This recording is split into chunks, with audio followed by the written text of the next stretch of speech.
Hi there. Um, Toyota Camry 2008. If you guys having problems like this, switch your car and nothing happens. Most likely it's gonna be the this fuse. When this one gets burned, your car won't start. My battery is good. The starter is good, but nothing.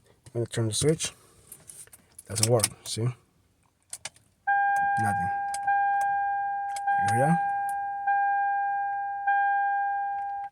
Replacing the way you guys could fix it. Replacing this switch. Okay, this is it's next to the battery. Okay.